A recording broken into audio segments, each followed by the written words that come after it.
Flight cancellation, exhausted pilots और week rule regulation. क्या हम सिर्फ पेइंग पैसेंजर हैं या रिस्क टेकिंग कस्टमर? इंडिया की सबसे बड़ी एयरलाइंस इंडिगो एक समय था जब ये भरोसे का नाम था, लेकिन पिछले कुछ महीनों में इस एयरलाइंस ने हमारे जान की कीमत पर एक बड़ा सवाल खड़ा कर दिया। क्या देश में आम आदमी की सेफ्टी सिर्फ एक प्रॉफिट बिजनेस मॉडल बनकर रह गई है? पायलट्स को एक्स्ट्रा ड्यूटी के लिए मजबूर किया गया।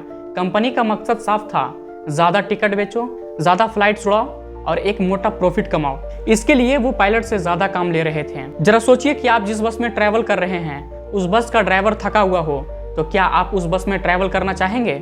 नहीं ना। तो फिर एक पायलट जो सैकड़ों जिंदगियों का जिम्मेदारी लेता है, आखिर वो थका क्यों हो? जब सीनियर पायलट्स को पब्लिकली छुट्टी लेनी पड़ रही है क्योंकि वो बुरी तरह से थके हुए हैं, तो ये सीधे सीधे पैसेंजर की सेफ्टी को दांव पर लगाना नहीं तो और क्या है। इंडिगो के लिए आम पब्लिक की जान से ज्यादा इंपॉर्टेंस उनका डेली फ्लाइट टारगेट और मोटा प्रॉफिट कमाना है। जब पायलट्स थक कर छुट्टी लेते हैं तो इसका सीधा असर होता है फ्लाइट कैंसिलेशन पर। जब एक दिन में 1000 से ज्यादा फ्लाइट कैंसिल हुआ तो कंपनी ने ऑपरेशनल रीजन का बहाना बनाया, लेकिन असली वजह था कंपनी ने जरूरत से ज्यादा फ्लाइट अनाउंस कर दिया था और उनके पास फ्लाइट उड़ाने के लिए उतने पायलट्स नहीं थे।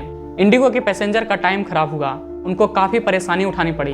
लेकिन सवाल ये है, अगर कंपनी अपनी बेसिक जरूरत को पूरा नहीं कर सकती तो इतना ज्यादा फ्लाइट अनाउंस क्यों कर रही थी? मार्केट शेयर और प्रॉफिट के बीच क्या सेफ्टी के नियम कायदे तोड़ना सही है? और यहाँ एंट्री होती है गवर्नमेंट की रेगुलेटर DGCA की। जब इतने बड़े पैमाने पर सेफ्टी रूल्स का गलत इस्तेमाल हो रहा था तो DGCA क्या कर रही थी? सवाल है, क्या वो इंडिगो पर सख्त एक्शन ले रही है? अगर सरकार ही आंखें बंद कर लेगी तो कंपनीज को और ज्यादा रिस्क लेने की हिम्मत बढ़ जाएगी। देखा जाए तो पब्लिक सिर्फ पेइंग कस्टमर्स नहीं है, पब्लिक रिस्क टेकिंग कस्टमर है जिसका भरोसा प्रॉफिट के चक्कर में तोड़ा जा रहा है। सवाल फिर से वही है, क्या इंडिया में पैसेंजर की सेफ्टी से ज्यादा एयरलाइंस का प्रॉफिट कमाना हो गया है?